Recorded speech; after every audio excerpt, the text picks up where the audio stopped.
Hello everyone. In this video we'll see the classification of contracts or types of contracts.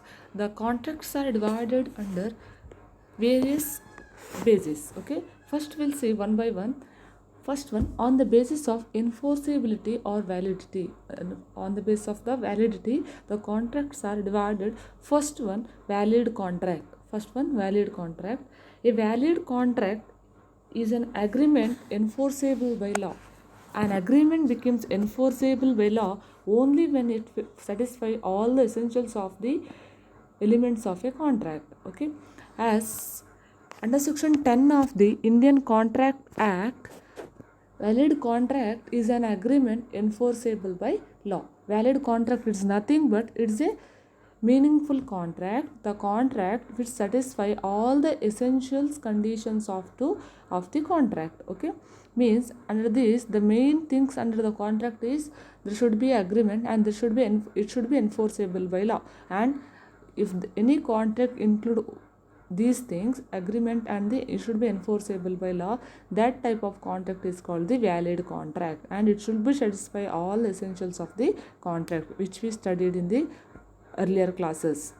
Next one, voidable contract. Under that, under section 2 subsection 1. Okay, voidable contract is a contract which is enforceable by law at the opinion of one of the contracting parties and not at the option of both the contracting parties. Under the valid contract, it should be enforceable at the opinion of the both the contracting parties. Both the contracting parties should agree to enter into the contract under the valid contract. Under the voidable contract, it is a contract which is enforceable by law at the opinion of the only one of the contracting party. One of the contracting parties agree to enter into the contract and not the option of the both. The one party is not agreed to or is not ready to finish his responsibilities. It is called the voidable contract. Okay. The contract becomes voidable in the following circumstances. I will see some situations or circumstances under which the contract becomes the voidable. Usually a contract becomes voidable when the essential element of pre-consent is not present. If there is no pre-consent, if there is when a consent of one of the parties is to the contract is obtained by coercion, undue influence or misrepresentation or fraud. If there is any fraud, if there is any force to enter into a contract, a person forcing another person to enter into a contract, or by influence a person is going to enter into a contract, this is called the voidable contract. Okay, we'll see an example. If A forces B to enter into a contract with him for the sale of B's house to him or to somebody else, say C's consent of B is obtained by coercion, so the contract becomes voidable at the option of the B. So if any person forces another person to enter into a contract, in that situation, the contract is enforceable by at the option of only one party, is not the another parties, because there is no free consent, it's just by the force. It is called the voidable contract. And any other situations under the voidable contract are: second one, when the contract contains reciprocal promises and one party to the contract prevents the other party from performing his promise, then the contract becomes voidable at the option of the party. When the contract includes the reciprocal promises, for example, reciprocal promise is nothing but, suppose X contracts with Y to repair Y's house. X is a person who is ready to repair the Y's house.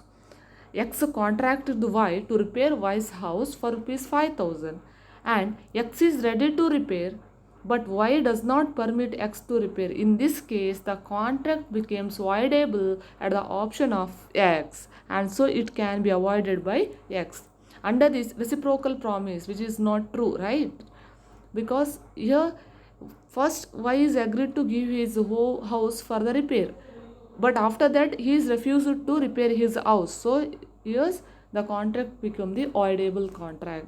And one more situation under the voidable contract, When one party to the contract promises to do a certain thing within the definite or specified time but fails to do so, then the contract becomes voidable at the option of the other party. If the intention of the parties was that time should be an essential condition of the contract. When the one party of the contract promised to do, when the one contract party of the contract is promised to do a certain work within the time, but that another person is not, that person is not able to finish that particular work in within time, means in that case also it's become audible contract. For example, suppose A contracts with B to whitewash B's house. A is a painting person. A contract with B to whitewash the B's house for rupees 500 within a week. Within 1 week, A have to whitewash B's house. But A fails to do so. He is not able to whitewash the B's house within a 1 week, is not able to do because of some reasons. In this case also the contract becomes the voidable. Voidable means is nothing but one party is ready to do is obligation and another party is not able to do is obligation. It is the voidable contract. Next one we will see void contract. It is under section 2 subsection J. Void contract is a contract which was valid originally but becomes void subsequently on account of the opening of some subsequent events. Void contract is valid originally. At the time of the entering into the contract, the void contracts are originally valid. They are valid contracts. But after that, because of happening some uncertain events, because of happening some accidents or some uncertain events, that particular contract becomes void. Okay. We'll see void contract is a contract which was valid originally but becomes void subsequently on account of happening some subsequent matters. Okay, we'll see the following are the circumstances. We'll see some circumstances under which the contract became void. First one, the contract becomes void by supervailing impossibility. Because of the impossibility, some particular contracts are originally valid but after it becomes impossible to perform. In that case it becomes the void. For example, suppose A and B contract to marry each other. There is a contract between A and B. A contract to marry B.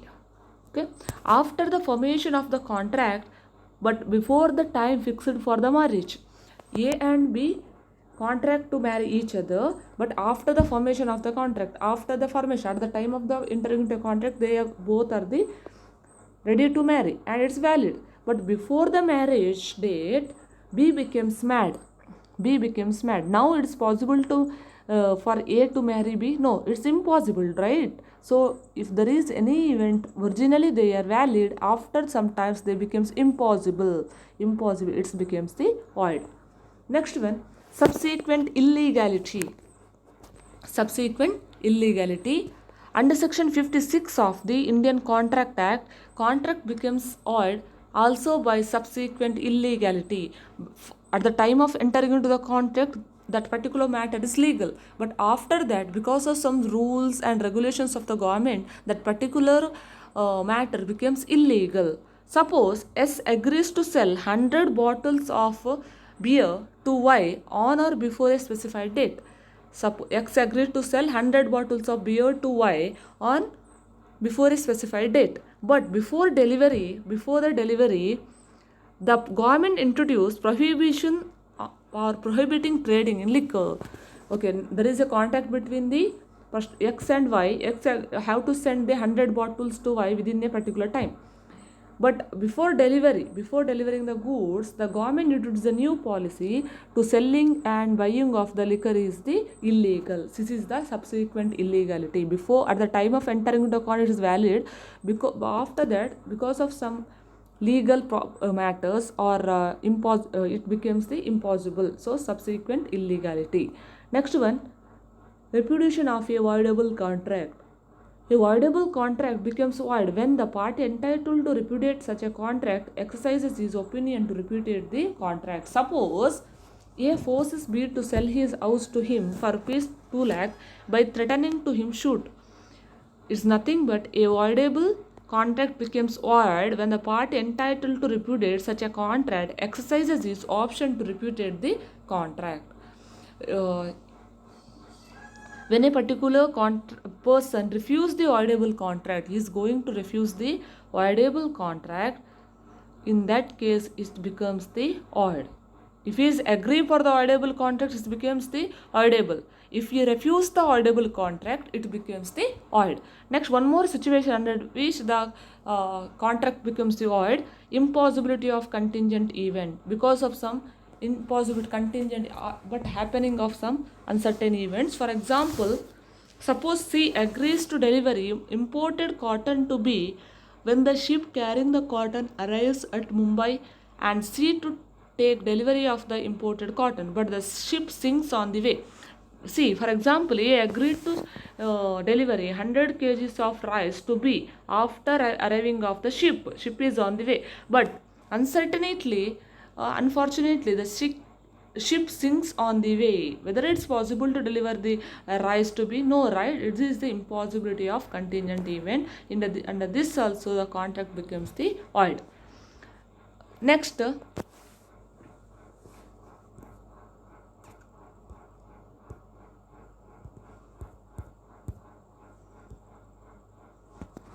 next one, void agreements. Void agreements. An agreement not enforceable by law, it's said to be a void. It is an agreement. It is not a contract. It is a void agreement. Agreement means it's the agreement won't become the contract when it is not enforceable by law. When the contract is not enforceable by law, it not becomes the contract. Okay.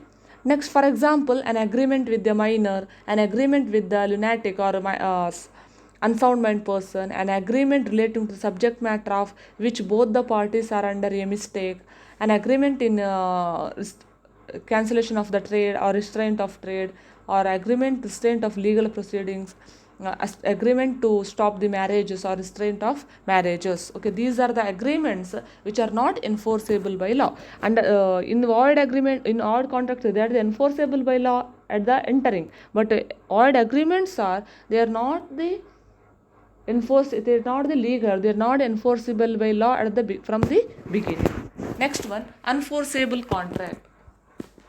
What do you mean by unforceable contract? See, it is a contract which is valid in itself but cannot be enforced in a court of law because of some technical defect. Say, absence of writing, absence of registration, expiry of time. Unforceable contract, it is a contract which is valid in itself. It is a valid but cannot be enforced in a court of law because of some technical defect. There is a technical defect. Because of that technical defect, that particular contract becomes the unforeseeable. For example, there is no writing, there is absence of the registration or expiry of the time. Okay, because of some technical defects, it's called a unforeseeable contract. Next one, illegal or unlawful contract. Illegal or unlawful contract. Illegal or unlawful contract is an agreement contrary to law, enforceable at law. It is proper to use the term illegal agreements or lawful agreements instead of illegal contracts or unlawful contracts. Because, see, illegal or unlawful contract, they cannot become contract, right? Illegal means at the time of the agreement it is illegal. To becomes the contract, to convert it into contract and agreement into contract, that particular agreement should includes it should be enforceable by law and it should be includes the agreement, right?